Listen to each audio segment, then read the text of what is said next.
तो नेपाल का तंत्र कितना सक्रिय है अगर हम भारत से उसका कंपैरिजन करते हैं तो? देखिए, तंत्र लोगों की भलाई के लिए बनाया गया। नेपाल का तंत्र भी लोगों की भलाई के लिए बनाया गया। तब पता कि मेरी छत पे कोई भाग रहा है और मुझे घुंघरूओं की इतनी आवाजें आती है। कामाख्या देवी की कुबेर मंदिर में नीला चंदन चढ़ता है, ऐसा क्यों है? देखिए, कामाख्या तो एक बहुत अच्छा महाराज जी, जैसे अगर तंत्र की बात होती है तो एक साउथ अफ्रीका में तंत्र होता है वुडू तंत्र। तो किसी पशु की हत्या करना मेरे को गलत लगता है, बट वहीं पर जब मैं कुछ साधकों की बात सुनता हूँ तो उनको वो ऐसा बोलते हैं कि ये माँ का भोग है। तो महाराज जी शिव के उपासक रहे, शक्ति माँ जगदम्बा माँ भगवती के उपासना उन्होंने की है और माँ भगवती से ही उनको ये प्रेरणा मिली कि अब तुम रसो उपासना करो। और ऐसे ही अम्बुबच्ची जब मेला होता है तो वो लाल वस्त्र भी बिल्कुल लोग मतलब जिनको मिलता है वो अपने पास रखते हैं, तो ये उसका क्या कारण है? देखिए, ये वही है कि बुरी शक्तियों से बचा। तो मनुष्य के ब्लड में उसको डुबोते हैं और डुबोने के बाद में फिर अपनी मनचाहा कार्य उसे करवाते हैं। ये मैंने पहली बार सुना। और वहीं पर ही आप किसी के लिए कुछ नेगेटिव करना चाह रहे हो तो वहां पर पीपल की लकड़ी। अच्छा। तो वो पीपल की लकड़ी को कीलों के द्वारा से खोदते हैं और फिर उसका नाम लिखते हैं उसके पेट पर और पूरा वो डॉल टाइप का बनाते हैं और फिर वो तंत्र का कार्यक्रम शुरू होता है। भी मतलब आजकल जो साधक है जो सिद्धियां कर रहे हैं उनके जीवन नष्ट है। बिल्कुल है। ये बहुत बड़ी बात बोल रहे हो, कंट्रोवर्शियल बात है। अच्छा। तो आइए आज के इस पॉडकास्ट में स्वागत करते हैं श्री गौरंगा दास जी महाराज का। राधे राधे महाराज जी, कैसे हैं आप? जय जय श्री राधे। श्री ठाकुर जी की कृपा है और आज हम आपके सामने आए हैं तो जरूर हमारी किशोरी जू, हमारी प्यारी जू की कुछ ना कुछ रचना ऐसी होगी जो आप वो मुख से मतलब निकालेगी और कुछ ना कुछ अच्छा ही होगा जी समाज के लिए। जी महाराज जी, आज के इस पॉडकास्ट में ना हम आपसे, क्योंकि मैं मतलब पहले आपको बता दूं कि महाराज जी को बहुत ज्ञान है तंत्र का, एस्ट्रोलॉजी, वास्तु, अनगिनत चीजें, तो आज हम आपसे तंत्र के बारे में बात करना चाहते हैं। तो महाराज जी, सबसे पहला सवाल, अभी जैसे हम ये पॉडकास्ट शूट कर रहे हैं श्रीधाम वृंदावन में बैठ के, और श्रीधाम वृंदावन में एक संत हैं श्री प्रेमानंद जी महाराज।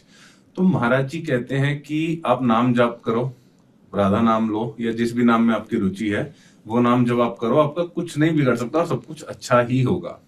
तो मेरा सवाल यही है कि एक तरफ है तंत्र और एक तरफ है मंत्र, चाहे वो नाम जप हो या फिर गुरु मंत्र हो, ठीक है ना, तो ज्यादा पावरफुल क्या है आपके हिसाब से? देखिए, सबसे पहले तो मैं जिनका आपने सबसे पहले प्रश्न में ही जिनका नाम लिया है वो मेरे बहुत पूजनीय हैं और मैं उनको बारंबार प्रणाम करता हूँ और वो बिल्कुल सत्य बात आपने कही, एक तरफ तंत्र और एक तरफ मंत्र। लेकिन यही चीज जो हमने शास्त्रों में पढ़ी है कि तंत्र का ही एक भाग जो है वो ही मंत्र है। अगर आप केवल मंत्र करते हैं तो आप उस ऊर्जा से जाके आप मिलेंगे जिसका आप जप कर रहे हैं। और परम जो किशोरी जू है, जो राधा रानी है, जो कि हमारी श्री जो वृंदावन के रसिक जो संत हैं श्री प्रेमानंद बाबा जी महाराज, जो बार बार में राधा नाम के बारे में बता रहे हैं। राधा भी एक प्रकार से वही भाग है क्योंकि राधा ने श्री कृष्ण को मोहित कर रखा है, अपने प्रेम में वशीभूत कर रखा है और जो एक के ऊपर अपना प्रेम रूपी जादू मतलब कर दे। मैं इसको जादू ही शब्द बोलूंगा क्योंकि आज तंत्र भी लोगों ने जो समझा हुआ है कि तंत्र जादू ही है, तो प्रेम भी एक जादू ही है कि आप अपनी फीलिंग से, आप अपने भाव से, इमोशन से या फिर एक एहसास आप उस सामने वाले को आप दे दो कि वो आपके वशीभूत हो जाए, वशीकरण। तो राधा भी वशीकरण ही है। तो जो महाराज जी बोलते हैं कि केवल राधा नाम लीजिए, राधा नाम कीजिए और राधा राधा राधा राधा कि राधा नाम ही जपो आठों याम, कि राधा नाम जपने वाला अगर जो है व्यक्ति वो स्वयं में ही शिव और स्वयं में ही शक्ति है। अच्छा, बिल्कुल। जब महाराज स्वयं में शिव और स्वयं में शक्ति कैसे? जब महाराज जी काशी में थे, क्योंकि आपने श्री प्रेमानंद महाराज जी के बारे में आपने कहा है और जितना इस दास ने महाराज जी के बारे में सुना है, अध्ययन करा है, तो महाराज जी शिव के उपासक रहे हैं, शक्ति माँ जगदम्बा माँ भगवती के उपासना उन्होंने की है और माँ भगवती से ही उनको ये प्रेरणा मिली कि अब तुम रसो उपासना करो, प्रेम की उपासना में आओ। और शिव और शक्ति भी प्रेम का ही एक स्वरूप है। तो एक स्वरूप के अंदर जब उन्होंने देखा कि आप ये देखिए कि जो भस्म लगा के बैठे हुए हैं, जो गंगा का जलपान कर रहे हैं, जो काशी की रज को खा रहे हैं, वो कैसे वृंदावन धाम के रस में आ गए। जब तक शिव ने और शक्ति ने हाथ पकड़ के उस अपने हृदय रूपी रस में उनको ढाला नहीं है, जब तक वो भी प्रेम को समझ नहीं पाए। उस महाशक्ति, परम भक्ति, परम जगदम्बा, परम स्वरूपा श्रीमती राधा रानी को भी उन्होंने जब वृंदावन की धरोहर पे आए, शक्ति के अंदर आए, जब जाके उन्होंने पाया कि अरे ये तो उससे भी अद्भुत शक्ति है, ऐसी शक्ति की जिसके बारे में कोई सोच भी सकता नहीं है। मतलब जैसे कहा गया है स्टोन्स के अंदर, डायमंड के अंदर भी कोहिनूर, और ये तो कोहिनूर भी हजारों कोहिनूर की रोशनी भी मिल जाए जब भी राधा रानी के बराबर में नहीं है। जब उन्होंने देखा कि राधा रानी का तत्व यही है, तो उन्होंने यही सबको बताया। देखो आचार्य जो पढ़ते हैं उसकी समरी निकाल के हमें दे देते हैं कि इसका शॉर्ट रूप में चीज ये है। अब कोई तो घूम कर जाए और कोई शॉर्टकट में आ जाए। तो प्रेमानंद जी महाराज जी की ये सभी जगत के ऊपर, संसार के ऊपर सबसे बड़ी कृपा यही है कि उन्होंने राधा तत्व का जो उन्होंने बात बताई है, या राधा तत्व जो लोगों को बांट दिया है, वो साक्षात प्रेम ही उन्होंने बांट दिया। स्वयं राधा रानी और स्वयं कृष्ण को उन्होंने बांट दिया है। तो मंत्र जो है, जो कि हम मंत्र की बात करते हैं, मंत्र भी तंत्र का एक भाग है, एक हिस्सा है, एक शक्ति है। क्योंकि अगर आप कोई तंत्र उपासना भी करते हो किसी भी देवी देवता की भी, तो उसमें भी मंत्र की सिद्धि बताई हुई है। और राधा नाम जो है वो प्रेम, सारे जो काम क्रोध लोभ मोह मत्सर सारी चीजों को खत्म करके केवल प्रेम की उपासना। जब इंसान प्रेम में होगा तो वो कोई अपराध करेगा नहीं। तो महाराज जी ने जो समाज में जो रोशनी, जो चेतना जो दी है, वो तंत्र की ही दी हुई है। ये भी पार्ट ऑफ तंत्र है जी। ये भी एक पार्ट ऑफ तंत्र बिल्कुल। तो जैसे आपने अभी जब आप ये सब बता रहे थे, तो आपने स्टार्टिंग में एक वर्ड बोला कि तंत्र आजकल के लोगों को एक जादू लगता है, बिल्कुल, कि उनको पता ही नहीं तंत्र है क्या। तो आप बताओ तंत्र है क्या, तंत्र की उत्पत्ति कहाँ से हुई है? देखिए तंत्र की अगर हम शास्त्रों और वेदों को ही लेकर चलते हैं कि तंत्र जब सृष्टि का निर्माण भी नहीं हुआ, शिव और शक्ति का ही मिलन तंत्र है। अगर हम कहते हैं, लोगों ने तंत्र को एक बहुत डरावनी चीज बना दिया है। लोग कोई भी अगर सुनता है ना इस पे कोई तांत्रिक विद्या हुई है, तो लोग डर जाते हैं कि अरे अब मेरा तो अहित होगा। जबकि तंत्र ये नहीं है। तंत्र जो है शिव ने अपने अंदर के चक्रास जो है, अपने शरीर के बैलेंस में, आप भी तांत्रिक है, मैं भी तांत्रिक हूं, इस दुनिया का हर एक एक व्यक्ति तांत्रिक है। कौन नहीं है? क्योंकि हम में, हमारे अंदर ही अग्नि भी है, हमें जल भी है, वायु भी है। ऐसा कौन सी चीज है जो हमें नहीं है अंदर, लेकिन वो बिल्कुल पैक करी हुई है। अब वो पैक करने का जो काम है वो शिव का ही है। शिव ने जो हमारे सातों चक्रास दिए हुए हैं बैलेंस करने के लिए इस सृष्टि को, वो सृष्टि हमारे अंदर ही है।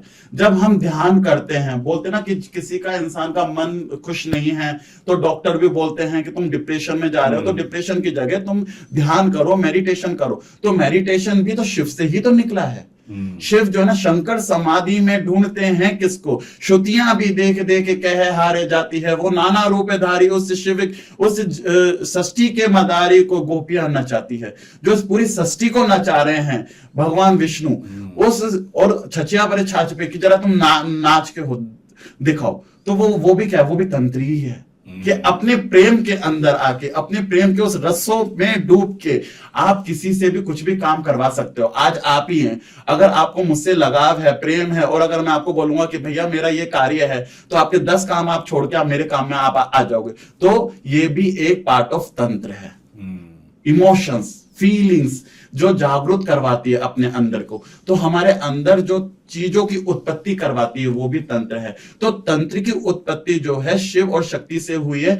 और अगर हम पहले के समय में भी जाते हैं तो सिंधु सभ्यता, जो कि बहुत प्राचीन तब सभ्यता कहा है, तो उस सभ्यता के अंदर भी तंत्र के जो बोलते हैं मुद्राएं मिली हैं, कुछ पशुपतिनाथ की मुद्राएं मिली है। अब उस समय पशुपतिनाथ की मुद्राएं, और जो कुछ ऐसी मुद्राएं भी उस समय मिली है जो कि हिस्ट्री में लिखी हुई है कि उन्हीं मुद्रिकाओं से भी पूजा पाठ होती थी। जब मैंने हिस्ट्री इसकी पढ़ी, तो मैंने सिंधु घाटी का जब मैंने पढ़ा तो मैं बिल्कुल शॉक्ड था कि जो उस समय जो कि इतिहास एक प्रकार से बंद हो गया और उसी इतिहास के ऊपर सामवेद, अर्थवेद, यजुर्वेद, ये सारे वेद जो है वो ही तंत्र के ऊपर है।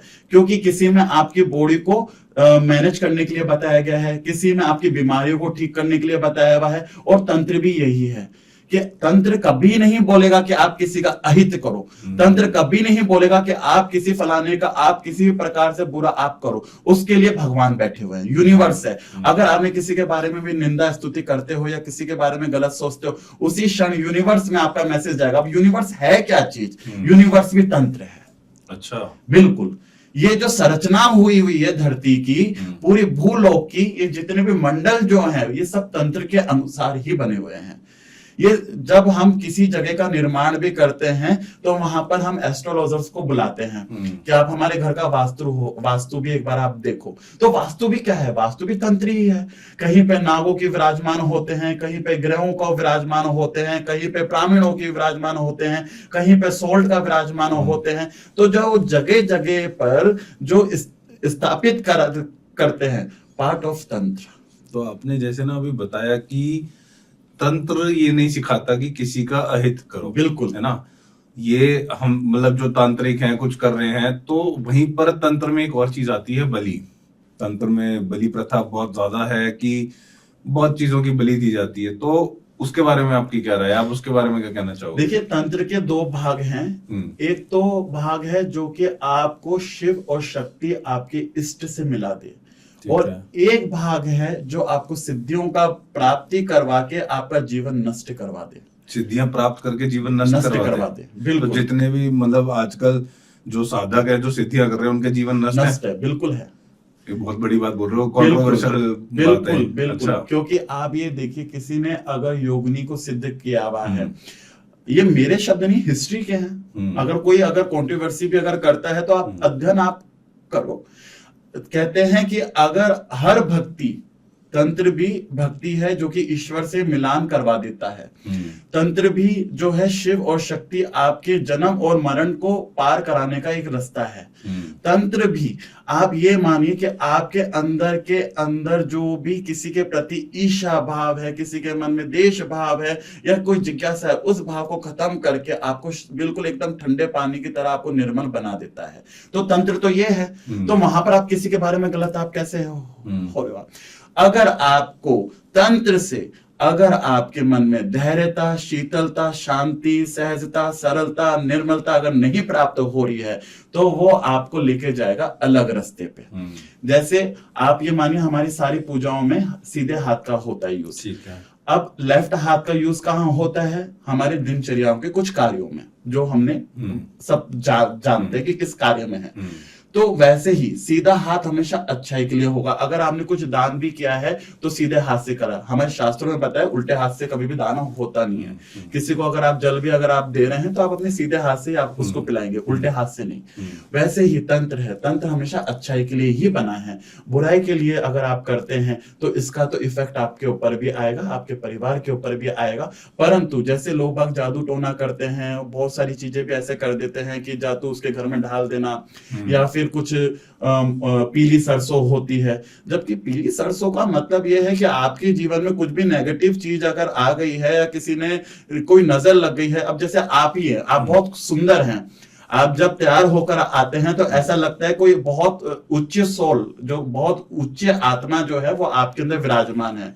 अब वो आत्मा क्या है? वो स्वयं शिव है, स्वयं शक्ति है, स्वयं विष्णु है, स्वयं नारायण है, स्वयं राधा है। क्योंकि वृंदावन धाम है, तो वृंदावन धाम का एक जो पर्टिकुलर एक पॉइंट दिया गया है, श्रीमती राधा रानी, तो वो ही आपके अंदर है। तो वो सुंदरता जो है कि हमारे अंदर जो तेज जो दिखता है, जो हम बोलते हैं ना कि वो आदमी कितना सुंदर है, उसके चेहरे पे कितना ग्लो है, वो क्या है? वो देव, उसके जो इष्ट है, उसका तेज है। उसी प्रकार से जब आप सामने आते हैं, जब पॉडकास्ट पे मैंने आपके एक दो सुने भी हैं, बहुत सुंदर मुझे लगता है कि जब आप बात करते हैं तो ऐसा झलकता है कि साक्षात शिव ही मतलब बैठे हुए हों। और बड़ी बात बोल रहे हो, मैं शायद हम ही हैं। हम जब तक ये नहीं मानेंगे कि मुझ में ही शिव है या मुझ में ही राधा है या मुझ में ही वो तत्व है, जब तक आप ये माने ये खाली केवल एक ढांचा है, कहते हैं ये तो है कि भगवान शायद बाहर नहीं है, भगवान आपके बिल्कुल अंदर ही अंदर ही है। है, भीतर ही है। लोग बाहर ढूंढ रहे हैं भगवान को, बट आंख बंद करके एक बारी अपना गुरु मंत्र, या गुरु मंत्र नहीं है तो कोई भी नाम जप करो तो अंदर ही भगवान मिल जाएंगे। बिल्कुल बिल्कुल। आपको मैं एक चीज बताता हूँ, सुख संप्रदाय का एक सुमेरु है जिसमें ये वाली चीज के बारे में बताया गया है कि मोह में तो में खड़ा के खंबे में मध्य न नारी नर, खंबे पड़कर भय प्रगट धरो नरसिंह वरण। अब कहां पर कहा है उन्होंने कि तेरे में भी है, मुझ में भी है, कहां नहीं है। और प्रहलाद जी ने ये वाली चीज नारायण भक्ति सूत्र में भी इस चीज के बारे में बताया गया है कि जब प्रहलाद जी से पूछा गया कि कहां है विष्णु, कहां है, तो बोला कि मोह में तो में खड़ा के खंबे में मध्य न नारी नर, खंबे फड़कर भय प्रगट धरो नरसिंह वरण, कि उस खंबे के अंदर भी है, मुझ में भी है, तुझ में भी है, किस चीज में नहीं है। तो आपने बिल्कुल सही कहा कि अंदर की जो यात्रा है, हमें बाहर की यात्रा की जगह अंदर आत्मा की, अपने मन की, अपने जो प्राण वायु की जो यात्रा है वो हमें करनी है, और उसी से ही हमें हमारे इष्ट की प्राप्ति होगी, और कहीं से प्राप्ति नहीं होगी जी। तो जैसे हम थोड़ा सा इधर, और मतलब ये भी बहुत अच्छी चीज आपने बताई, बट वो वाली टॉपिक में हम दोबारा से आते हैं कि तंत्र में जो बलि हो रही है ना, अगर हम कहें कि भैंसों की बलि होती है, कबूतर की बलि होती है, बकरे की भी बलि होती है, तो उसके बारे में आपकी क्या राय है? क्योंकि आपने ही कहा कि अगर तंत्र तो किसी पॉजिटिविटी चीज के लिए है, और वहीं पर एक जानवर की बलि दी जा रही है, तो उसमें आपकी क्या राय है? क्योंकि बहुत से साधक से मैं मिला हूं और वो यही कहते हैं कि बलि दी जाती है, बलि हमेशा से दी जा रही है, ये चलता आ रहा है, तो उसके बारे में आपकी क्या राय है? देखिए, मैं आपसे एक चीज बाद में बताऊंगा, और आपके जितने भी जो लोग जुड़े हुए हैं आपके चैनल के माध्यम से, सबसे पहली बात तो कि हम लोगों को नहीं पता था कि आपके प्रश्न क्या क्या हैं जी। लेकिन मैं आपको, आपने प्रश्न बहुत अच्छा कहा कि बलि का यूज क्यों है।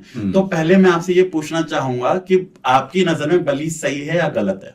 जीव हत्या जो आप कर रहे हैं? बिल्कुल नहीं, देखो मैंने तो कोई साधना नहीं करी है, तो अगर मैं एक नॉर्मल इंसान की तरह, मैं कोई साधक नहीं हूं, तो मेरे को तो लगता है कि मैं भोले बाबा का भक्त हूं और वो पशुपति नाथ हैं, तो किसी पशु की हत्या करना मेरे को गलत लगता है। बट वहीं पर जब मैं कुछ साधकों की बात सुनता हूं तो उनको वो ऐसा बोलते हैं कि ये माँ का भोग है या और अन्य देवी देवता का भोग है, तो उसमें मैं खुद कंफ्यूज हूं। और मैं बहुत सारे, आई नो कि ये जो लोग पॉडकास्ट देख रहे हैं वो भी इस बारे में जानना चाहते हैं, तो आप ही की राय हम जानना चाहेंगे कि तो देखिए, आपकी ये बात नहीं है, इसमें कई सारे लोगों का मतभेद है। कोई लोग बोलते हैं कि जीव की बलि देना गलत है या ये है। एक्चुअली में इसकी एक साधना है, इसके बारे में हमारे शास्त्रों वेदों में भी बताया गया है कि जब व्यक्ति अपनी किसी इच्छाओं को पूर्ण कर देता है, और आप ये मानिए कि बलि का सेंस ये है कि इच्छाएं की बलि, अपने काम भाव की बलि, अपनी जो जिज्ञासा है उसकी बलि, और केवल एक ओमकार सत्य नाम करता पूरक, केवल और केवल उस एक जो एक शब्द है, केवल ओम, उस साक्षात शक्ति के अंदर जब तक वो जाके मिलता नहीं है, जब तक वो अपने मन की इच्छा है उसके अंदर जागरूक है और वो उसकी बलियां देता नहीं है, तो बलि का सेंस यहाँ पर ये है। अब बकरे की बलि का एक हम उठाते हैं उदाहरण। हर मंदिर, देवी मंदिर में या भैरव मंदिर में बकरे की बलि का एक सेंस है। तो बकरे का सेंस क्या है? मैं, उसमें मैं की इतनी ज्यादा वो है कि वो हर चीज में मैं वैसा ही मनुष्य है। मनुष्य हर जगह बोलते कि मैंने किया, मैंने ये करा, मैंने उसकी हेल्प करी, मैंने उसके लिए ये काम किया, मैंने फलाना करा, मैंने इतना बड़ा हॉस्पिटल बनवा दिया, और उसके अंदर अहंकार आ जाता है। ठीक है। तो यहाँ पर तंत्र में यही बताया गया है कि मैं तो है ही नहीं कोई, मैं तो केवल, जो गीता में भगवान श्री कृष्ण ने भी कहा है कि मैं तो केवल मैं ही हूं और कोई नहीं है, कि मैं ही हूं। जैसे पंजाबी में बोलते कर्ता पूरक, जो एक शब्द आता है, एक ओमकार कर्ता पूरक, तो वो ही जो है करने वाला जो है वो परम पिता परमेश्वर है और कोई भी नहीं है। तो वहां पर जो बलि हो रही है बकरे की, वहां पर यह है कि आज के बाद में मैं ये मैं शब्द अपने जीवन में यूज नहीं करूंगा। नहीं, लेकिन वो तो मैं शब्द जो है वो इंसान यूज कर रहा है, बकरा तो मतलब वो तो उसको प्रकृति में ऐसा बना के भेजा है कि वो मैं कर रहा है, बट एक्चुअली में जो इंसान जिसके अंदर अहंकार है वो मैं कर रहा है। क्या पता वो उस बलि के बाद भी सीखे या ना सीखे। नहीं तो ये अपराध में भी तो होता है। यही मैं प्रेमानंद बाबा ने भी यही चीज बोला है कि अगर आप कुछ गलत काम कर रहे हो और अगर आपने संकल्प ले लिया कि आज के बाद में वो गलत काम नहीं करूंगा, और आप आपने पूर्ण रूप से उस चीज पे आप चलते हो, तो जो आपने अपराध करा है उस चीज से आप फ्री हो जाओगे, उस चीज से आप मुक्त हो। उसी ही प्रकार से अगर आपने दोबारा से वो काम आप करते हो और आपने संकल्प तोड़ देते हो तो उसका अपराध आपको 10 गुना लगेगा। उसी प्रकार से जब आप किसी पशु की अगर आपने बलि दे दी है कि ये मैं पूर्ण रूप से बलि करता हूं, जिस प्रकार से हमारे वैष्णव संप्रदायों में भी पूजा में पेठी की बलि, फलों की बलि, गन्ने की बलि, ये भी तो बताया है, बिल्कुल नारियल की बलि, ये भी तो चीजें ना बताई हुई है। वहां पर जीव जंतु का तो एक ये है कि मैंने इस चीज के ऊपर रोक लगा दी, बिल्कुल मैं बिल्कुल अड़ गया हूं, अब ये चीज मुझसे नहीं होगी। भैंसा सबसे ज्यादा जीव जंतु में सबसे ज्यादा कामुक है। अच्छा, उसके अंदर की काम भावना इतनी ज्यादा होती है या फिर इतना चंचल होता है या इतना शैतान होता है कि वो एक जगह ठहरता नहीं, वो हाथ में आता नहीं है। तो वो एक सिंबल करता है मन। तो जब व्यक्ति भैंसे की बलि दे देता है देवी के आगे, किसी देवता के आगे, तो ये एक उसका प्रणव होता है कि अब मेरा मन जो है ना केवल आपके सिवा कहीं और लगेगा नहीं, और अगर मेरा मन लगता है तो ये जो 84 के जो चक्कर है ना, मैं इन्हीं चक्करों में घूमूंगा। फिर देवी हो चाहे देवता हो चाहे कोई भी हो, कोई भी उसको बचा ना सकता नहीं है। और आप देखिए हमारे शास्त्र और वेदों में कितनी सुंदर संरचना है। कोई व्यक्ति पूर्ण रूप से, जैसे कि मानो कि 84 लाख योनियां हैं, अब वो जैसे हर एक द्वार पे अपना अपना हाथ रख के वो चल रहा है, और मतलब इन द सेंस चलने का सेंस ये क्या है, समझदारी से वो चल रहा है, नियमों से चल रहा है। परंतु जब उसका एक गेट जो 84 लाख योनियों से पार होने वाला गेट है, उसी क्षण उसके आंख में खुजली हुई, उसने आंख को खुजाया और वो गेट फटाफट से निकल गया। वो दोबारा से 84, मतलब खुजली इन द सेंस अपराध, एक सुषम से सुषम भी अपराध जो है वो आपको दोबारा से पुनः नहीं जननम पुनः नहीं मरणम, उस चक्र में दोबारा से लेकर आ जाएगा। तो यहां पर बलि का ये है कि हम एक प्रॉमिस कर रहे हैं, एक वादा कर रहे हैं कि इस व्यक्ति या इस जीव या इस जंतु की हमने बलि कर दिया, आज के बाद में ये काम हमसे नहीं होगा। ये काम क्या काम, जैसे कि कुछ भी आप मन की इच्छाओं को लेकर हुआ या फिर कोई भी संकल्प लिया, बिल्कुल संकल्प। लोग बागों ने इस चीज को धंधा बना लिया है कि किसी जीव जंतु को अगर हमने काट के देवी के आगे रख दिया तो हमारी मन की इच्छा पूरी हो जाएगी, देवी प्रसन्न हो जाएगी। देवी कभी प्रसन्न नहीं होगी, बिल्कुल प्रसन्न नहीं होगी। आप ये देखिए श्रीमद् भागवत जी के अंदर जो जड़ भरत जी का चरित्र आता है, उसके अंदर जड़ भरत जी को लेके जाके काली मंदिर में जाके लगते हैं और बोलते हैं इसके हम बलियां मतलब हम देंगे तो हमारी सिद्धि हमें प्राप्त हो जाएगी। स्वयं काली उसी समय प्रकट हुई और काली ने कहा ये मेरे प्रभु का भक्त है ये, और कभी वैष्णव की बलि अगर हो जाती है तो देवी हो चाहे देवता हो स्वीकारते नहीं है। तो वहां पर बलि का सेंस ये है कि अब आइंदा से इस ही जन्म के अंदर हम हमारे काम क्रोध लोभ मोह मत्स्य इन सारे जो यंत्र हैं, इन तंत्र हैं, इनकी हम बलि देते हैं और केवल हम ईश्वर की प्राप्ति करने के लिए ही जुड़ते हैं। लेकिन ये कंपलसरी नहीं है कि आप किसी जीव की बलि ही दो, आप अपने मन की इच्छाओं की भी बलि आप देते हो। देवी के आगे, देवता के आगे अगर आप समर्पित होकर भाव से अगर आप बोलते हो कि मैं ये कार्य नहीं करूंगा, या फिर मैं किसी भी प्रकार से किसी भी व्यक्ति को झूठ नहीं बोलूंगा, धोखा नहीं दूंगा, तो वो भी पार्ट ऑफ तंत्र होता है, वो भी बलि होती है कि मैंने मेरी इच्छाओं की बलि दे दी है। जैसे अभी हम तंत्र की इतनी बात कर रहे हैं, तो तंत्र की बात जब होती है और माँ कामाख्या देवी का नाम ना आए तो ऐसा हो नहीं सकता, है ना। तो कामाख्या देवी मंदिर अगर आप कभी गए हैं तो वहां पर एक कुबेर का मंदिर है, बिल्कुल। वहां के दर्शन क्यों हर किसी को नहीं होते? बहुत प्यारा आपने मुझे वहां पर पहुंचा दिया है। एक्चुअली में अभी आप बोल रहे हो मैं बैठा हुआ शरीर से यहाँ हूँ, लेकिन जब मैं कामाख्या गया और कामाख्या की एनर्जी को मैंने महसूस करा, वो एनर्जी आपके बोलने केवल नाम मात्र से मुझे यहाँ पर प्राप्त मतलब हो रही है। तो आप अपना प्रश्न पूरा करें। तो कामाख्या एक तो कुबेर मंदिर है जिसके दर्शन नहीं होते, और हर जगह चंदन हमने देखा है कि पीला चंदन चढ़ता है, बट उधर जहां तक मुझे पता है कि नीला चंदन चढ़ता है। कामाख्या देवी की कुबेर मंदिर में नीला चंदन चढ़ता है, ऐसा क्यों है? देखिए कामाख्या तो एक बहुत दिव्य शक्तिपीठ है। अगर किसी व्यक्ति को अगर बलि के पार्ट को अगर हटा दिया जाए और सच में उस परम शक्ति स्वरूपा जगदम्बा माँ भगवती को अगर उसको समझना है, महसूस करना है, तो केवल वहां के गर्भगृह में वो एक बार चला जाए। वो हालांकि वहां नीचे अगर वो जाते हैं गुफा में तो बिल्कुल एक अंधकार होता है, एक दिए की रोशनी में केवल हल्का सा दर्शन आपको महसूस होगा, परंतु आपके जो शरीर में जो तरंगे उठेगी, जैसे चुम्बक से चुम्बक को आप पकड़ते हैं और वो चुम्बक जब खींचती है तो आपको लगेगा कि हमारा हाथ ही खींच रहा होगा। कभी अगर किसी ने नहीं करा हो तो घर में किसी भी इंस्ट्रूमेंट में से चुम्बक निकाल ले और वो देख ले अपने आप ही करके। तो जब हमारा शरीर भी जब हमारे शरीर के अंदर जो आत्मा रूपी जो चुम्बक है और जब वो दिव्य ऊर्जा से जब जाके मिलती है और दोनों आपस में जब टकराते हैं तो और जो संगम होता है वही शक्ति है और वही माँ कामाख्या है। कामाख्या जो शक्ति है एक्चुअल में कामाख्या में माँ की योनि का एक सिंबल है, क्योंकि आप ये देखिए मनुष्य की उत्पत्ति किस जगह से हुई है, योनि से ही हुई है। तो योनि और जो पुरुष का जो लिंग है वो सृष्टि का निर्माण करने वाला है और शिव और शक्ति को भी सृष्टि का निर्माण करने का ही एक रूप बताया गया है शास्त्रों में। तो माँ कामाख्या से ही सृष्टि की उत्पत्ति हो रही है, हर जीव की, हर जंतु की, चाहे आप किसी की भी ले लीजिए आप, इस सृष्टि के अंदर जो भी चीज है उसकी कहीं ना कहीं से तो उत्पत्ति हो रही है। मनुष्य ने तो बनाया ही क्या, मनुष्य ने तो केवल लिया ही है। मनुष्य का जब शरीर बना है तो उसके पेट भी दिया है, तो पेट के लिए आहार भी भगवान ने ही दिया है।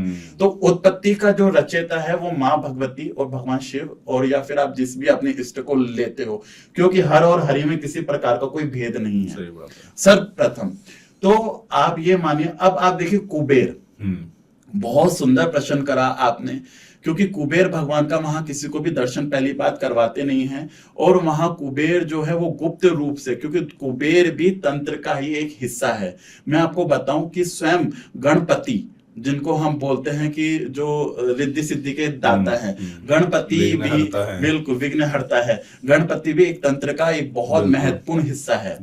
भगवान शिव हैं, लेकिन आपको एक और चीज मैं बताता हूँ, भगवान नारायण भी तंत्र का एक हिस्सा है। अच्छा, बिल्कुल, भगवान नारायण भी तंत्र का हिस्सा है। जितने भी असुरों का वध जो हुआ है, आप ये देखिए कि जितने, जब भगवान, ये तो श्रीमद् भागवत में भी है कि भगवान के ना कानों के मैल से जब ना मधुकैटम नाम के जब राक्षस निकले तो भगवान ने युद्ध करा, फिर देवी की उत्पत्ति हुई, बला बला जो भी है। परंतु भगवान कुबेर जो है, जो कि सब लोग दिवाली के दिन उनकी पूजा करते हैं, काल रात्रि जिसे कहा गया है, जो कि दिवाली की रात्रि है, उसमें कुबेर भगवान की पूजा होने का कोई सेंस नहीं, क्योंकि लक्ष्मी की उत्पत्ति है वैसे तो, लेकिन लक्ष्मी के साथ में गणपति की भी है पूजा है, माँ सरस्वती की भी पूजा है, और साथ साथ में कोई कोई जगह पे तो भगवान शिव की भी पूजा होती है, और भगवान की शिव के साथ साथ में कुबेर की, क्योंकि संसार में लक्ष्मी के साथ साथ में धन को जमा करने वाला जो पात्र है वो पार्ट ऑफ कुबेर। तो वहां पर शक्ति को अपने अंदर स्थापित करने का जो पार्ट है वो ही कुबेर है। अब नीला जो आपने बोला कि हर देवी देवता को जैसे लाल होता है, विष्णु भगवान पे जो है वो पीला होता है, भगवान शिव के ऊपर सफेद भी चंदन का है, कहीं पे अलग अलग भस्म का भी है, परंतु नीला जो सिंदूर है वो केवल कुबेर को ही क्यों है, क्योंकि कुबेर जो है नील वर्ण के हैं। अब नील वर्ण की माँ काली भी कही है, और नील वर्ण के भगवान राम भी कहे हैं, और नील वर्ण के जो है भगवान श्री कृष्ण भी कहे हैं। तो आप ये देखिए कि स्वयं श्री कृष्ण, स्वयं राम, स्वयं महाकाली उस नीले जो सिंदूर से या उस नीली शक्ति से, वो जैसे नीला ही आसमान है, ये भी शक्ति है। तो जो नीला आसमान है और पानी का रंग भी हल्का नीला ही बताया गया है, व्हाइट हम बोल सकते हैं उसको, लेकिन अगर आप नदियों में भी जाके आप देखेंगे तो हल्कापन आपको नीलापन दिखेगा। तो जो नीली जो शक्ति है, जो ऊर्जा है, जो हम सबके अंदर जो बहती है, वो शक्ति को कुबेर भगवान ने अपने घट में, अपने बर्तन में या अपने उस पात्र में सिमट के रखा हुआ है वहां। अच्छा। इसलिए वहां पर कभी भी कुबेर का दर्शन करवाते नहीं है, और एज अ पुत्र रूप में वहां पर कुबेर भगवान को रखा गया है, क्योंकि कुबेर भी तंत्र का ही एक पार्ट है। तो इसलिए वहां पर दर्शन होता नहीं है। नॉर्मल लोग जब जाते हैं तो उनको वहां के जो पुजारी जन जो है वो नीला सिंदूर दे देते हैं कि जब भी आपका कुछ कार्य हो तो वो आप लगाए। स्पेशल बंगालियों के अंदर जो कि तंत्र को थोड़ा बहुत भी समझते हैं, अच्छे रूप में, बुरे रूप में नहीं, अच्छे रूप में, वो अपने छोटे बच्चों को वो नीला सिंदूर लगा देते हैं और बोलते हैं कि अब इस बच्चे की किसी प्रकार से कोई बुरी नजर नहीं लगेगी, कोई आय बला नहीं होगी, या किसी प्रकार का जादू टोना होगा नहीं। जीवन में अगर एक बार भी और वो नीला सिंदूर किसी भी बच्चे पे अगर लग जाता है तो पूरी जीवन भर उस बच्चे को किसी की भी नजर टोक लगती नहीं है। अच्छा, इतना शक्ति तो है अगर वहाँ। किसी को तंत्र और ये टोटकों से बचना है तो वो नीला सिंदूर। बिल्कुल बिल्कुल, वो अंदर से गर्भगृह से निकला हुआ नीला सिंदूर हो तो 100% वो असर मतलब करेगा। एक हमारे रेलवे के पर्सन है, हमें तो नहीं पता था, उन्होंने हमें बताया था कि जब भी कोई नई ट्रेन शुरू होती है तो कामाख्या माँ का सिंदूर उस पे लगता है, पूजा होती है और कामाख्या मंत्र से ही उसकी शुरुआत होती है। अच्छा। तो हम तो इस चीज में चौंक गए थे, और जब हम वहां पर पूजा करने गए कामाख्या में, तो जब हमें पता लगा कि यहाँ के सिंदूर का महत्व क्यों है। हालांकि आप ये देखिए कि किसी भी रसोसला जो स्त्री है, किसी को ब्लीडिंग अगर होती है तो हम उसको फेंक देते हैं, वहां पर उस शक्ति को लोग बाग अपने मस्तक पे है ना, मतलब है और ऐसे ही अंबुबच्ची जब मेला होता है तो वो लाल वस्त्र भी बिल्कुल लोग मतलब जिनको मिलता है वो अपने पास रखते हैं, तो ये उसका क्या कारण है? देखिए, ये वही है कि बुरी शक्तियों से बचाव, जो क्योंकि इसमें इतनी शक्ति होती है, इतनी एनर्जी होती है कि इंसान अगर चाहे तो वो जो बोल सकते हैं ना, लोक से परलोक की यात्रा इजी कर सकता है, इजीली। जैसे अगर आपको अभी दिल्ली से बॉम्बे जाना है, वैसे 7-8 घंटे का सफर है ट्रेन से, बस से ज्यादा है, गाड़ी से और ज्यादा होगा, और फ्लाइट से 1.5 घंटे में आप है। तो ये भी फ्लाइट ही है कि आपको आपके मन के अंदर जब वो कपड़ा है, वो वस्त्र जो वो माँ की धरोहर है, माँ का अंश है। देखिए, अगर हम कहें कि जैसे सूर्य है, सूर्य के अंश जो है, उनकी किरण है, उनकी रोशनी है जो हमें मिल रही है, उससे हमारे शरीर में फायदा क्या हो है? उससे हमारे शरीर में डॉक्टर बोलते हैं विटामिन डी की प्राप्ति है। तो वो तो हमें मिल ही नहीं रहा, वो दिख रहा कि कहीं विटामिन डी का है। उसी प्रकार से जब माँ का 3 दिन का ये जो टाइम पीरियड आता है, जो कि जून के अंदर, वो भी फिक्स डेट है कि 22, 23, 24 या 24, 25, 26 ऐसे 3 दिन फिक्स है वहां। तो जब माँ का वो वस्त्र किसी को भी मिलता है तो वो अपनी साधना को और आगे मतलब बढ़ाता है, करता है कि उसकी साधना के अंदर जो भी रुकावटें आ रही है, या जो भी चीज में वो अटका हुआ है, या काम क्रोध लोभ मोह जैसे मैंने बताया, अगर वो उसमें भी अटका हुआ है तो उस चीज से वो पार होके माँ की शरण में आके, जैसे कि एक छोटे बच्चे के शरीर पे कितना भी मल हो, लेकिन माँ अगर है उसकी सगी माँ, तो वो घबराएगी नहीं, उस बच्चे को गोदी में लेके उसका मल को साफ करके, उसको शुद्ध करके और उसको दोबारा से बैठा देगी।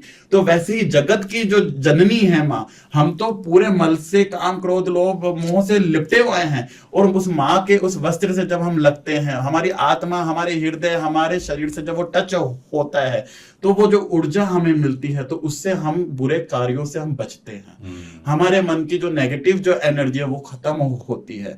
हम किसी का अहित करने से पहले हम सोचते हैं कि वो परम शक्ति मुझे देख रही है, तो मैं कभी किसी का अहित करूंगा नहीं।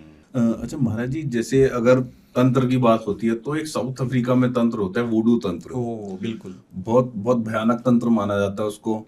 उसका क्या कोई तोड़ है, या उससे अगर किसी पे हो गया तो उससे कैसे निकला जाए? देखिए, ये तोड़ भी है, हर चीज का तोड़ है। अगर बोलते हैं कि अगर बीमारी है तो दवा भी है, तो ऐसा नहीं कि तोड़ नहीं है। हालांकि पहले तो ये समझा जाए कि वो तंत्र है क्या चीज। बिल्कुल, एक तो आप बता दो कि है क्या वो। उसको डोल, मतलब जैसे कि कोई पुतला होता है, लकड़ी का पुतला वो बनाते हैं, और जो भी व्यक्ति के ऊपर अगर आपको कोई वशीभूष करना है, कुछ भी उल्टा सुल्टा है, तो उसका नाम लिख के, या उसके बाल हुए, उसके नाखून हुए, उसके वस्त्र हुए, उस पे बांध देते हैं। और फिर उस पे जैसे सुइयां, मतलब कोई ना चुभ होता है तो सुइयों से जैसे चुभोएंगे उस डोल के अंदर, उस पुतले के अंदर, लेकिन दर्द होगा वहां। अच्छा, तो ये लोग अपनी प्रशंसा, मतलब कि एंजॉयमेंट के लिए ये चीज को करते हैं। एंजॉयमेंट के लिए? बिल्कुल, एंजॉयमेंट के लिए। किसी को दर्द देने में मजा आता है। बिल्कुल, लोगों को मजा आता है। और जब उनके साथ में जब प्रगति करती है, तो जब उनको पता लगता है कि सच में नहीं पाप करा। जैसे मैंने कहीं देखा है, अभी मेरे पास में केस आया था कि मैंने देखा वो 12 साल से बेड के ऊपर कोई लेडी थी जो पड़ी हुई थी, वो बेड सोल हो गया, पूरा शरीर उसका गल रहा, पूरे शरीर में कीड़े उसके पड़ रहे, और वो चीख रही मृत्यु के लिए कि मुझे मौत आ जाए। तो हमें वहां पर बुलाया गया कि एक बार आप आए और अपने जो पेंडुलम है उससे एक बार आप देखिए कि इन माता जी को इतना कष्ट क्यों है। हमने गीता जी के इतने पाठ हुए, गैया का 4-5 बार दान हो गया, ऐसा कोई दान नहीं होगा जो हमने नहीं करा इनके नाम से। पृथ्वी का दान, कन्या का दान, सोने का दान, हर प्रकार के दान इनके लिए हो गए। कितने ब्राह्मण भोज भी हुए, परंतु इनका कष्ट निकलता नहीं है। फिर जब हमने देखा, मैंने कहा जब आप यंग थे तो आपने ही अपनी द्वारा अपने ही परिवार की स्त्री के ऊपर तंत्र करा था। तो वो बिल्कुल शौक थी वो लेडी, कि बोले कि मैं तो भूल गई थी इस चीज को, और इस चीज का इतना मुझे फल मिलेगा। मैंने कहा बिल्कुल आपने करा है, वो फल आपके पास है। वो हाथ जोड़ के इतना रो रही, मतलब इतना दर्द में चीख रही थी कि मेरे को बस कैसे भी करके आप मुझे मार दो, आप मुझे जहर दे दो, कुछ भी दे दो। मैंने कहा ये प्रारब्ध है, ये आपको भोग नहीं है। तो जब मैंने बोला कि आपने किस प्रकार का तंत्र, तो उन्होंने भी इसी तंत्र के बारे में मुझे बताया। अच्छा, उन्होंने वूडू तंत्र ही किया था। बिल्कुल, कि मेरे कोई अफ्रीका में कोई मेरे फ्रेंड्स थे, उनको मैंने कहा कि आप मेरे को एक पर्सन है, उनसे मुझे बहुत ज्यादा चिढ़ है, बहुत ज्यादा, कि हर जगह उनका नाम हो रहा है, फेम हो रहा है, उनकी वाहवाही हो रही है, और मैंने इतना सारा काम करा, मेरा कहीं कोई नाम नहीं है। तो मैंने फिर वहां पर बात करी, फिर वहीं से मुझे एक व्यक्ति मिले, और फिर मैंने उनके ऊपर ये तंत्र अप्लाई करवाया। तो उन्होंने तो कहा कि आप करवा रहे हो, हर तंत्र में, हर सिद्धि में, हर विद्या में, या हर संकल्प में, आप कोई भी कार्य आप करते हो तो एक संकल्प आपको लेना पड़ता है, और जो भी वो कार्य करेगा वो बोलेगा कि मैं इस तंत्र का या इस पूजा का कहीं भागीदारी नहीं हूं, मैं आपके नाम से करूंगा, इसका जो भी फल होगा, प्रतिफल होगा, वो मिलेगा आपको। उस समय जोश जोश में बोल दिया कि ठीक है, आप मेरा नाम लेके आप करो। उन्होंने 41 डेज की वहां पर पूजा मतलब करवाई, पुतला बनवाया। अब इसमें जैसे किसी के साथ में आप अच्छा करना चाहते हो तो चंदन की लकड़ी का होगा, बनेगा पुतला। अच्छा, अच्छे के लिए भी है ये? बिल्कुल अच्छे के लिए भी है ये। जैसे आपने स्टार्टिंग में बताया कि एक्चुअली में अच्छे के लिए ही बना है ये। अब किसी को आप अच्छा करना चाहते हो, किसी की हेल्थ अच्छी करना चाहते हो आप, या फिर किसी का नेम फेम हो, कोई बहुत इस दुनिया में आया है तो इस दुनिया को अपनी जो होती है ना विशिष्ट देके जाए, एक ऊर्जा देकर जाए, तो वो चंदन की लकड़ी से होता है फिर वो। और वहीं पर ही आप किसी के लिए कुछ नेगेटिव करना चाह रहे हो तो वहां पर पीपल की लकड़ी होती है। अच्छा, तो वो पीपल की लकड़ी को कीलों के द्वारा से खोदते हैं, और फिर उसका नाम लिखते हैं उसके पेट पर, और पूरा वो डॉल टाइप का बनाते हैं, और फिर वो तंत्र का कार्यक्रम शुरू होता है। फिर उसके अंदर उन्होंने 41 डेज का उन्होंने काम करवाया। हालांकि जिसके लिए करवाया था वो तो नहीं रहे उस तंत्र की वजह से। बिल्कुल, उस तंत्र की वजह से वो नहीं रहे, परंतु उसके ही कुछ 12 महीने 13 महीने के बाद में उनकी कमर में एक प्रॉब्लम हुआ कि धीरे धीरे धीरे उनकी कमर की हड्डी जो ना गलना शुरू हुई। जिन्होंने ये ना करवाया था, क्योंकि उन्होंने प्रगति को छेड़ा, उन्होंने नेचर को छेड़ा, उन्होंने यूनिवर्स की उस बनी हुई जो धारणा उसको छेड़ा। तो यूनिवर्स ने उनको फल में यही दिया कि वो धीरे धीरे उन्होंने इलाज करवाया, वो यूएस भी गए, कई सारी सुइयां, कई सारा दर्द, उन्होंने जो बोल सकते हैं वो पस भी पड़ा हुआ था, पस भी निकलवाया, परंतु वो सक्सेस ही नहीं हुआ। फिर वो 12 साल तक वो पड़े पड़े उनके बेड सोल हो गया, पूरा शरीर उनका धीरे धीरे गलने लगा, लेकिन उनके प्राण मतलब निकल ही नहीं रहे थे। पैसा खूब कमाया उन्होंने, नाम खूब कमाया, लेकिन वो पैसे का भी उनका क्या काम आया? कुछ नहीं आया। कहते हैं कि इस धरती पर जो 3 शक्तियां बनी हैं, माँ लक्ष्मी, माँ सरस्वती और माँ शक्ति जो माँ काली है, अगर तीनों में से अगर एक चीज भी अगर आपके पास में कम है तो आप ये मानिए कि आपका जीवन नरक के समान है। क्योंकि ये तीनों जो है वे प्रगति को मैनेज करने के लिए है। अगर आपके पास में ज्ञान है, खूब ज्ञान है, परंतु लक्ष्मी नहीं है, तो आपका ज्ञान बेकार है। और आपके पास में लक्ष्मी खूब है, खूब लक्ष्मी है, परंतु लक्ष्मी को यूज करना, परंतु लक्ष्मी को किस प्रकार से सदुपयोग करना अगर आपको आता नहीं है, तो वो ये मानिए कि आपका वो भी चीज बेकार है, वो आप नष्टी हो। और आपके पास में ज्ञान भी बहुत है, और आपके पास में लक्ष्मी भी बहुत है, परंतु आपके पास में शक्ति नहीं है। जैसे कि हम सबने अपने जीवन काल में देखा हुआ है कि कोई व्यक्ति बहुत रईस है, साइंटिस्ट है, लेकिन उसका यहां से लेकर पूरा हिस्सा जो ना खराब है, बंद है, चल नहीं रहा, एक्टिव नहीं है, परंतु उसका दिमाग पूरा है, और उसके बाद पैसा भी खूब है। अब वो करता क्या है, एक व्हील चेयर होती है, व्हील चेयर के ऊपर इशारे से मतलब अपनी उंगली से वो चलता है, वो है। उसने जीवन का क्या आनंद लिया? कुछ भी नहीं। ना वो बोल सकता है, ना वो बता सकता है, ना वो जीवन को आनंद में है। तो ये सब चीजें, शक्तियां जो है, ये तीनों, माँ लक्ष्मी, माँ काली, माँ सरस्वती, ये तीनों ही चीजें जो है प्रगति को मैनेज करने के लिए ही आई हुई हैं धराधर पे। तो जब उन लेडी ने उस थर्ड पर्सन के ऊपर तंत्र किया, और तंत्र करने के बाद में जब उन्होंने भोगा, तो फिर मैंने प्रेमानंद बाबा, जो कि आपका पहला ही प्रश्न था कि राधा नाम, तो मैंने उनको यही कहा कि अब जितना आपने किया और जो भी था आपको नहीं था पता, क्योंकि बुरा करने के बाद में किसी को भी होता नहीं कि मैंने किसी के लिए कुछ बुरा करा है। सबको ये होता है कि मैंने ये अच्छा करा, मैंने उसको पैसा दिया, मैंने ये बिल्डिंग बनवा दिया, मैंने कुछ और अच्छा करा। सबको अपना अच्छा होता है, माइनस पॉइंट किसी को भी नहीं है। अगर किसी को माइनस पॉइंट के बारे में पता है तो वो कभी किसी के साथ में गलत करेगा ही नहीं। सबसे पहली बात तो उन लेडी को मैंने यही चीज कहा, आप जितना हो सके कीर्तन सुनो, जितना हो सके कीर्तन करो। दर्द है, तकलीफ है, भगवान से आप क्षमा मांगो, उस व्यक्ति की, उस आत्मा से बार बार में क्षमा आप मांगो। और आप ये मानिए कि उन्होंने दिसंबर के महीने में मैं गया और 14 जनवरी मकर संक्रांति वाले दिन सुबह पहले ही उन्होंने अपना शरीर छोड़ दिया। तो नाम शक्ति में बहुत शक्ति है। अगर आप इंसान दर्द में या फिर किसी भी प्रकार से भगवान का नाम पुकारता है, जैसे गजेंद्र मोक्ष, गजेंद्र मकर ने गजेंद्र का पैर पकड़ा हुआ था और उन्होंने केवल है कहा और पुष्प लेके ऊपर की तरफ दिया, इतनी देर में भगवान आ गए। तो आप ये देखिए, भगवान तो केवल आपके अंदर ही बैठे हैं और कहीं नहीं है। जो मैंने पहले भी कहा कि मोह में तो मैं खड़ा के खम्भे में, भगवान कहीं नहीं है, भगवान हमारे अंदर है। भगवान के लिए भटकने की जरूरत नहीं है, कण कण में है। तो आपको कहीं भटकने की जरूरत नहीं है। अगर आप एक भी, जो ईश्वर ने जो आपको जगह दी है, जो प्लेस दिया है, जो घर दिया है, वहां के किसी भी कोने में बैठ के अगर आप अपने आत्मा रूप को उस परमात्मा से मिलाना चाहे तो आप मिला सकते हैं। क्योंकि हर कण में, हर स्थिति, हर फर्श में, हर जगह भगवान का वास है, परंतु हमें ही समझना है, उसके लिए विश्वास होना चाहिए। अब आपने कहा कि कैसे बचा जाए। सबसे पहले तो अगर किसी व्यक्ति को यह पता लगता है ना कि मुझ पर तंत्र हुआ है, और अगर उसने सोच लिया कि मुझ पर तंत्र है, तो तंत्र उसके ऊपर काम करेगा।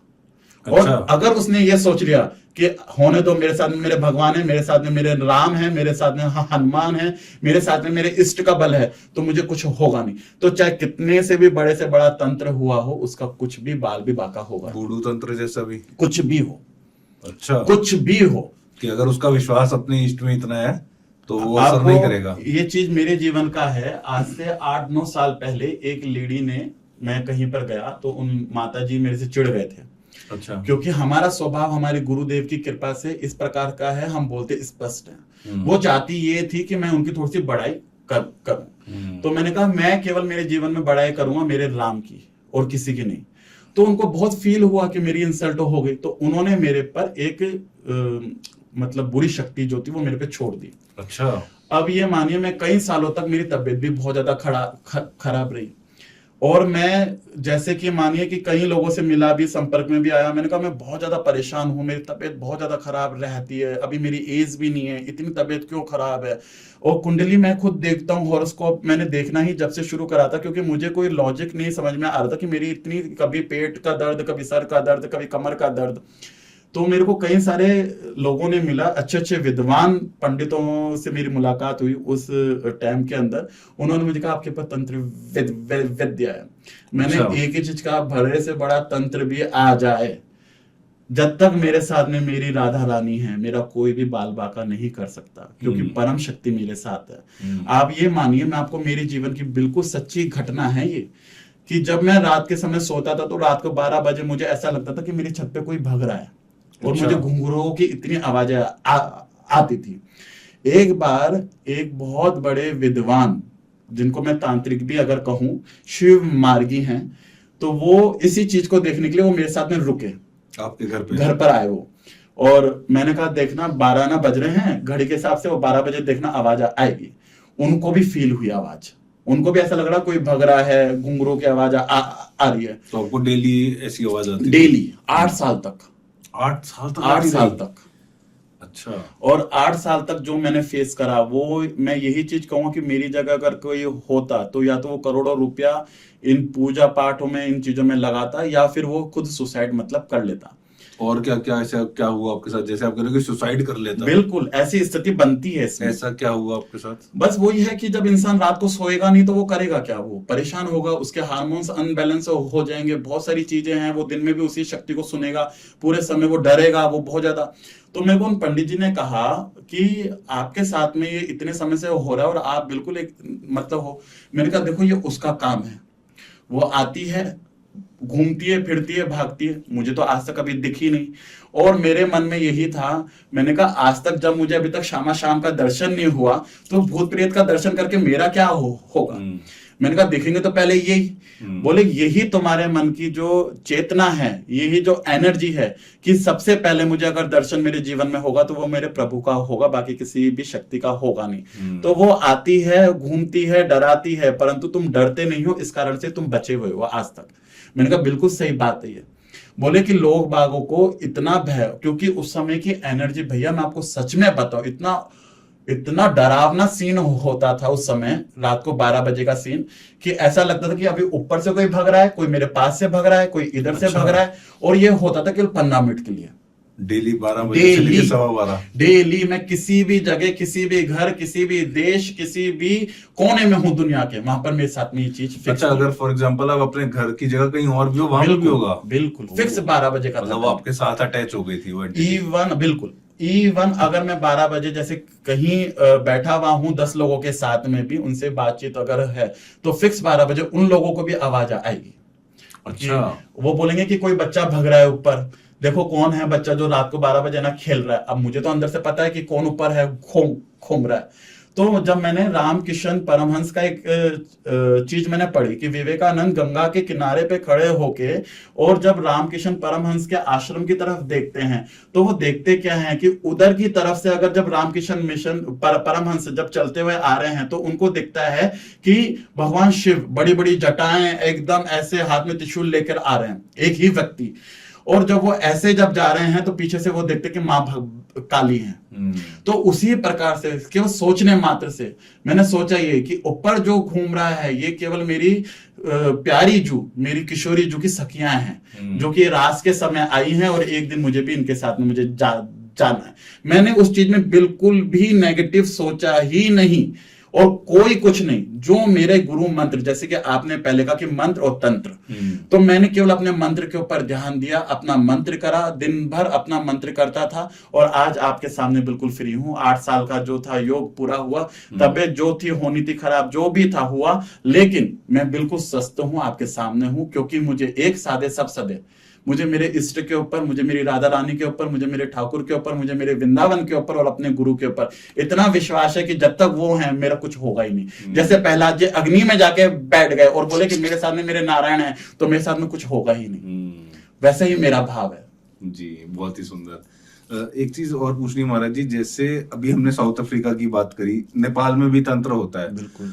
तो नेपाल का तंत्र कितना सक्रिय है अगर हम भारत से उसका कंपैरिजन करते हैं? तो देखिए, तंत्र लोगों की भलाई के लिए बनाया गया, नेपाल का तंत्र भी लोगों की भलाई के लिए बनाया गया, परंतु उन अपने नाम, नेम, फेम, अपनी वाहवाही के लिए लोगों ने इसको मिसयूज किया। वैसे ही नेपाल का जो तंत्र आता है उसमें भी कई सारी गंदी चीजों का उपयोग किया जाता है। अच्छा। जबकि नेपाल के तंत्र के अंदर बताया गया था, क्योंकि नेपाल एक बहुत सुंदर प्लेस है। अगर आप गए हैं तो नेपाल भी एक प्रकार से कश्मीर की तरह सुंदर है। सुंदर वादियां, पहाड़, हिमालय की चोटी दिखती है, और वहां के लोगों का जो भाव है बहुत सहजता का भाव दिया गया। इसलिए तंत्र की एक स्थापना पशुपतिनाथ के रूप में वहां पर की गई। कहते हैं कि अगर आपने 12 ज्योतिर्लिंगों में अगर पशुपतिनाथ का दर्शन नहीं करा तो आपके दर्शन सारे अधूरे हैं। और केवल पशुपतिनाथ का दर्शन अगर हुआ तो आपको, चाहे बाकी के भी नहीं हुए, तो आपको फल उनका प्राप्त है पूरा। उसी प्रकार से आप देखिए कि काठमांडू में ही गंडकी नदी भी है, जहां से शालग्राम जी की प्राप्ति होती है। अच्छा। अब तंत्र के अंदर जहां पर हम भगवान विष्णु को शालग्राम जी के रूप में भी मानते हैं, वहां पर तंत्र में भी शालग्राम जी की पूजा करते हैं तांत्रिक लोग। अच्छा। बिल्कुल मिसयूज के अंदर। तो मतलब तामसिक रूप से ही तंत्र करते हो? बिल्कुल ब्लड से। अच्छा। हम जैसे जहाँ पर पंचामृत से स्नान होता है, वहां पर उनका ब्लड से होता है स्नान। अच्छा। ब्लड में उनको डुबो के मतलब ना रखते हैं। किसी भी जीव का हुआ या मनुष्य का, अगर मैं कहूँ तो आदमियों का, स्पेशल आदमियों का ब्लड, इंसान का, मनुष्य का ब्लड, तो मनुष्य के ब्लड में उसको डुबोते हैं, और डुबोने के बाद में फिर अपनी मनचाहा कार्य उनसे करवाते हैं शालिग्राम जी से। ये मैंने पहली बार सुना ये चीज। और अच्छा, तो इतना खतरनाक है नेपाल का तंत्र भी, और इतना गंदा है? बिल्कुल गंदा है, गंदा बना दिया है लोगों। हाँ, मतलब ये गंदा बना दिया गया है। लेकिन कुछ अभी भी ऐसे साधक हैं जो अच्छे तरीके से भी कर रहे हर हैं। जगह है अच्छे, हर जगह बुराई भी है तो हर जगह अच्छाई भी है। आज जैसे श्री वृंदावन धाम के अंदर आप देखते हैं कि श्री प्रेमानंद बाबा जी महाराज जी भी है, जो कि एक जगह एक ठोर एक किनारे पे बैठ के और अपनी आवाज अपनी ऊर्जा से पूरे सृष्टि को, पूरे ब्रह्मांड के इस ओरा को उन्होंने बांध के रखा हुआ है। उसी प्रकार से कुछ ऐसे भी लोग हैं जो कि अपनी एनर्जी से अपनी नेम फेम तो चाह रहे हैं और अपनी चीजों को बढ़ाना चाह रहे हैं, परंतु उनको शास्त्र वेदों के बारे में पता ही नहीं है कि क्या है। केवल एक मोहन शक्ति, जैसे कि कुछ लोग अपने सर पे एक लाल कलर का तिलक, जो मैं ये कहूंगी कामाख्या का ही, वो सिद्ध करके लगाते हैं। एक और होता है गोचरण नाम का, अगर आपने भी सुना हो, तो उसको भी सिद्ध करके लोग बाग अपने यहाँ मस्तक पे मतलब लगाते हैं कि कोई भी मेरे सामने आएगा वो मेरी तरफ आकर्षित हो जाएगा, मेरी तरफ प्रभावित होगा और मैं उससे जो भी चाहूं वो मैं से करवाऊं। जब तक वो मेरी आंखों से आंखें मिलाएगा 100%। जब भी तो कहा है कि किसी भी ऐसे व्यक्ति की अपने आचार्यों की भी आंख में आंख मिला के, अपने बड़ों की आंखों में आंखें मिला के कभी भी बात करनी नहीं चाहिए। उनके चरणों की तरफ हो आप देखो, अगर आप उनके चरणों की तरफ देख रहे हो तो उनकी कृपा आपको ना मिलेगी। और नजरों से नजरें आप मिला रहे, जैसे ना कोई क्रोध में आ गया और आंखों से आंखें मिला के है बात, तो वो क्रोध उसका और ज्यादा ही बढ़ेगा। परंतु अगर चरणों की तरफ अगर देख के मस्तक झुका के अगर वो प्रार्थना में है तो उसको कृपा ही मिलेगी हर प्रकार से। भाव आपका है कि आपको क्या प्राप्ति का है, जैसा भाव है वैसा ही मिलेगा। बिल्कुल, ये बात तो बिल्कुल सही है। क्योंकि अभी जैसे हम श्रीधाम वृंदावन में बैठे हैं तो मैंने ऐसे बहुत से लोग देखे हैं, जो शायद मैं अगर कुछ गलत बोल रहा हूँ तो माफ करना, बट ऐसे मैंने बहुत से लोग देखे हैं जो बोलते हैं कि अरे वृंदावन में तो बहुत भीड़ है, वृंदावन में मतलब नेगेटिव चीजें बोलते हैं। तो मैं यही बोलता हूँ कि जो आप देखने आ रहे हो वो आपको वही चीज मिलेगी वृंदावन में। आप वृंदावन में साधु संतों के दर्शन करने होंगे तो साधु संतों के दर्शन होंगे, ब्रजवासियों के दर्शन करने होंगे तो ब्रजवासियों के दर्शन होंगे, और बिहारी जी को ढूंढने आओगे, किशोरी जी को ढूंढने आओगे तो वो भी मिल जाएंगे। 100% बिल्कुल सत्य बात है ये। देखिए, अगर लोग बाग बोलते हैं कि बिहारी जी के मंदिर में बहुत भीड़ है, तो भीड़ भी तो हम ही लोगों ने ही तो की है। इसमें भगवान का, इन प्यारे प्यारे ब्रजवासियों का तो कोई दोष ही नहीं है। और इनको हम कैसे दोष दे, इनका घर है, इनकी स्थिति है, इनका यहाँ जन्म हुआ है। यहाँ पर जैसे श्री कृष्ण बाल स्वरूप में यहाँ खेले हैं, वैसे इन्होंने इन गलियों में मतलब बहुत आनंद किया है, तो हम कैसे कहें। और आप ये देखो कि ये ब्रजवासी जन जो है वो हमारे के लिए, बाहर के लोग जो आते हैं उनके लिए कितना कॉम्प्रोमाइज मतलब करते हैं कि कोई अगर फेस्टिवल है तो ये बेचारे अपने घर से निकलते नहीं है, निकलने में 10 बार सोचते हैं। सैटरडे संडे तो आप भूल ही जाओ कि जाना भी है बाहर।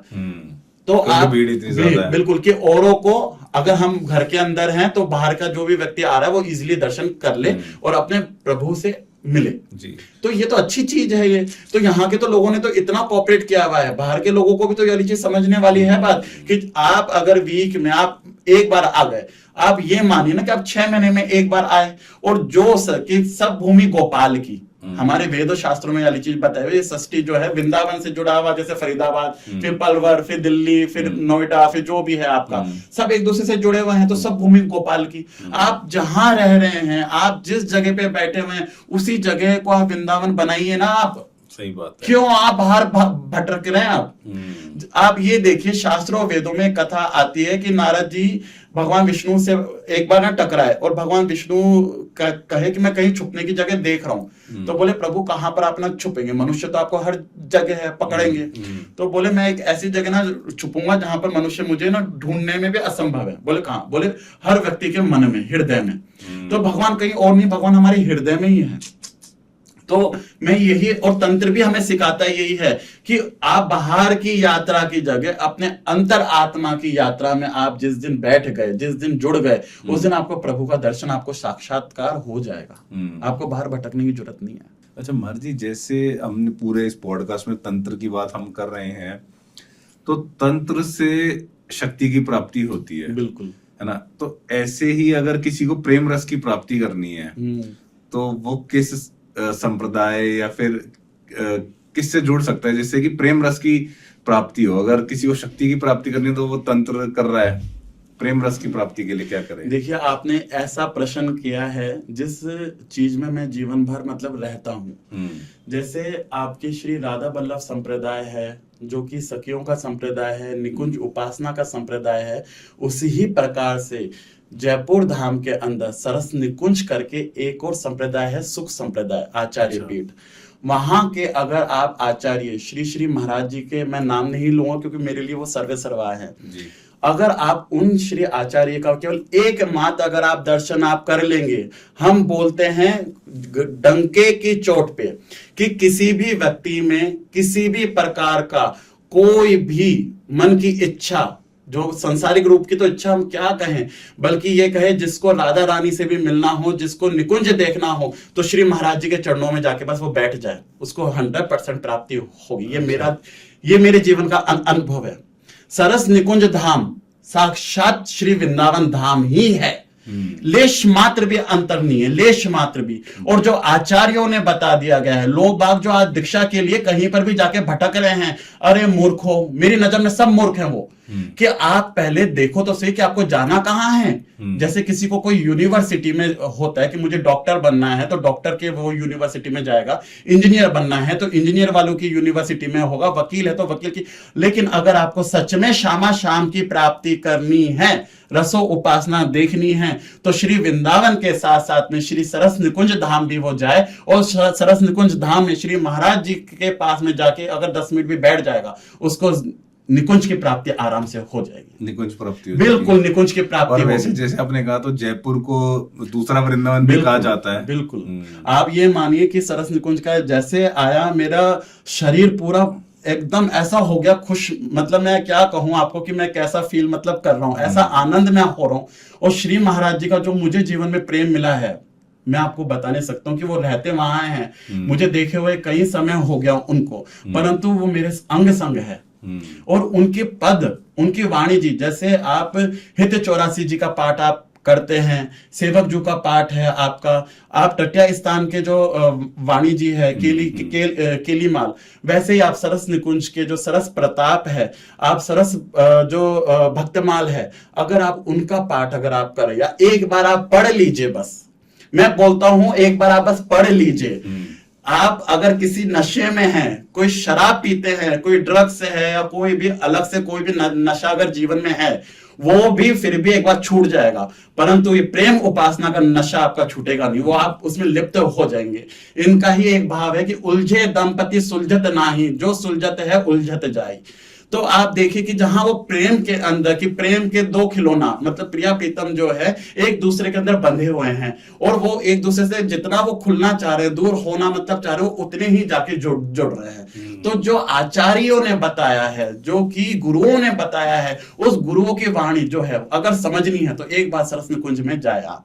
और मैं यही चीज चाहूंगा, जो वृंदावन से प्रेम करता है उसको सरस निकुंज जाना चाहिए चाहिए चाहिए। मैं भी कई बार जयपुर गया, गोविंद देव जी के दर्शन करे, गोपीनाथ जी के, बट ये नहीं पता था, तो अगली बार जब भी जयपुर जाएंगे तो जी बिल्कुल सरकार भैया साक्षात जैसे प्रेमानंद बाबा जी महाराज जी को राधा रानी का स्वरूप मानते हैं, ब्रज धाम के अंदर उनको जैसे हमारे रमेश बाबा जी महाराज हैं, उनको श्री ललिता सखी का स्वरूप मतलब मानते हैं, विनोद बाबा जी महाराज हैं, उनको भी निकुंज की सहचरी का स्वरूप है। तो उसी ही प्रकार से हमारे श्री सरस निकुंज वाले महाराज जी, श्री अलबेली शरण जी महाराज जी को भी स्वयं राधा रानी का ही स्वरूप है। लेश भर भी ये नहीं कहूंगा कि वो अलग है, वो ही है जी। जैसा आप देखोगे वैसा ही आप पाओगे, परंतु आपको देखना पड़ेगा। मैं बोलता हूं कि सृष्टि में आपका ये जो चैनल के माध्यम से जो भी इस भाव को सुनता है, वो एक बार सरस निकुंज जाकर आए, चाहे वो किसी भी पंथ का हो, वो एक बार सरस निकुंज जाकर आए। जिस प्रकार से श्री चैतन्य महाप्रभु जी ने मतलब हट बाजार में, बंगाल के बाजार में कहा कि भैया तू एक बार हरि नाम बोल, हरि बोल, हरि बोल, हरि बोल, वैसे ही मेरा ये भाव है कि एक बार सरस निकुंज के दरबार में तुम एक बार जाके आप देखो। आप शब्दों की जरूरत नहीं है, वहां एहसास की है, वहां की ऊर्जा से आपको पता लग जाएगा, प्रेम रस प्राप्त हो जाएगा, प्रेम रस की वैसे ही प्राप्ति हो जाएगी, प्रेम रस की उपासना। वृंदावन में तो आप क्या है, ये देखते हो कि कहां पर गंदगी है, कहां पर मिट्टी है, कि ये बिल्डिंगें बन गई है, वो आदमी गाली बक रहा है, कहीं पे थूक रहा है, लेकिन सरस निकुंज में आपको ऐसा ही लगेगा कि मैं सच में निकुंज में ही आ गया हूं, निर्वत निकुंज में, प्रिया प्रीतम के मैं बेडरूम में ही आ गया हूं। ये महसूस करने वाली बात है। बहुत बहुत धन्यवाद भैया, इस पॉडकास्ट में बहुत कुछ सीखा, नई नई चीजें तंत्र के बारे में, और भी बहुत कुछ। और भी मुझे लगता है कि ये पॉडकास्ट अभी भी ऐसा लग रहा है कि चलता रहे, बट जैसे आपके पास थोड़ा समय कम है तो हम आपसे कोशिश करेंगे कि दोबारा आप अपना समय दें और आपसे प्रार्थना करेंगे कि दोबारा समय दें। बिल्कुल बिल्कुल समाज के लिए और भक्तों को मार्गदर्शन के लिए मेरा जीवन यही है कि सब लोग राधा रानी के प्रेम को समझे, और जो हमारे आचार्यों ने बताया है, वेदों में बताया है, जो तंत्र में बताया हुआ है, उसको सही मार्ग से समझे, उसको गलत ना समझ के डरे नहीं, और ना ही किसी का अहित वो करे। तो मैं आपके साथ हूँ, आप जब भी मुझे बताएंगे तो मैं राधा रानी की सेवा को थोड़ा सा आगे पीछे समझ के, क्योंकि ये भी सेवा ही है, इसमें कोई भेद नहीं है, तो आप मुझे बताइएगा तो जैसा ठाकुर जी की इच्छा है। ठीक है महाराज जी, जय जय श्री जय राधे। जय श्री राधे, जय जय श्री राधे भैया जी।